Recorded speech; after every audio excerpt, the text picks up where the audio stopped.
Hello. What is going on, young preacher? So glad you're here for another episode of Dear Young Preacher. Today we're talking about being present. And you just gotta listen. It's gonna be some good stuff. Roll intro.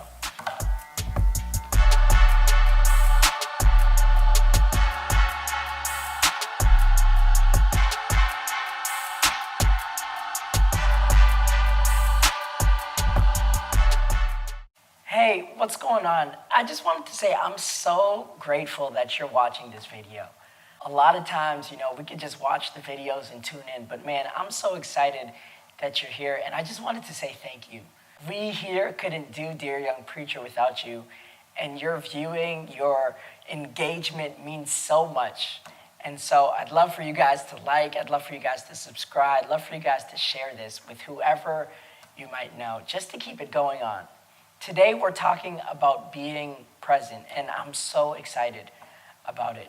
I was at a church that I got to preach at recently. This lady, I see her in the front as I'm preaching. I'm going in, talking about Jesus. I'm going in, and I look over and I see this lady crying. I look over, see another dude crying, and I'm like, whoa, what's going on? And I finished the message after the service. The pastor calls me back up so that the church could pray for me. It was the weirdest thing.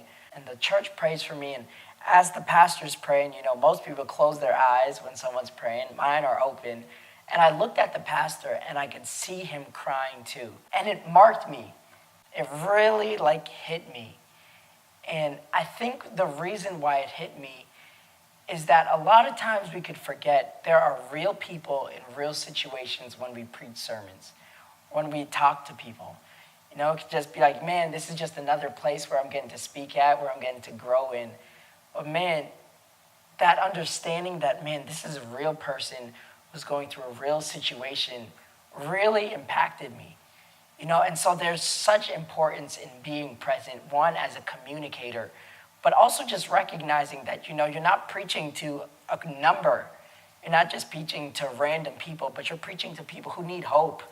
You're preaching to people who are going through things, and you have the answer. We have the answer, which is Jesus. I know me preaching in that moment, the reason why I was so astounded was because, man, it's so easy for us to just think like nothing is really going on. It's just another sermon. But when you begin to act like that and think like that, you lose the value of that person. Always remember that. And this isn't a new thing. All throughout the Gospels, Jesus encountered and dealt with people who were going through real problems. There was a woman with blood issue. There was a dude who was paralyzed, a blind guy. And it's like, Jesus didn't just speak, but no, he met their need. And we have that ability. Man, we're not just there to speak. We're there to be present with the people. Even in your own relationships with people, you got to be present.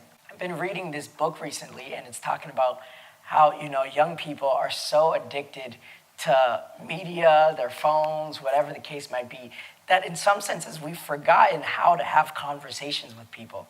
Where you're with someone, there could be a lull in the conversation. So we just pull out our phones and we start texting and we start, ignoring the actual person in front of us. But man, as leaders, as preachers, we got to remember that there's someone in front of us and we have to be there for whatever they might need. Though it's so easy to just ignore, though it's so easy to just carry on, your job is supposed to be being present. Your job is so that people feel better, not even just better, but that people feel more empowered. People feel more pushed towards purpose after every conversation with you. And that only comes in being present. I think one of Jesus's greatest gifts was that he was present. There's a story, I mentioned it, but blind Bartimaeus, he's on the road from Jericho to Jerusalem, and the text says that Jesus stopped. Man, I love that image that Jesus stopped, that Jesus, busy Jesus who was on his way to his death, had a bunch of stuff to do, but Jesus stopped to talk to blind Bartimaeus. He was present in that person's moment. He was present in Bartimaeus' moment. And what would it look like for us? I know we're busy. I know we're leaders. I know we have stuff to do. But what would it look like for us to stop and be present? to not just preach and go, but to stay around and see if anyone needs prayer, if anyone needs to be talked to. What would it look like for us to be present with our friends, for us to be present with our families, for us to be present with all of the people in our circles so that they know, man, this isn't just a thing that they do, but it's who they are. I really think some of Jesus' greatest gift isn't the words that he spoke, but it's the fact that he chose to be present. We need preachers who are more dedicated to being present in someone's life than just a tweetable point. That's where the real change comes. Someone who's dedicated to be there in the struggle, someone who's dedicated to be there in the good, the bad, and the ugly, no matter the situation, over applause, over cheering, over liking and sharing their sermon. It's so much more than just that. So my personal challenge for you guys as viewers is to be present. Text someone who you haven't talked to in a while. Just say, hey, how are you? How could I be praying for you? Be present and really get to know someone.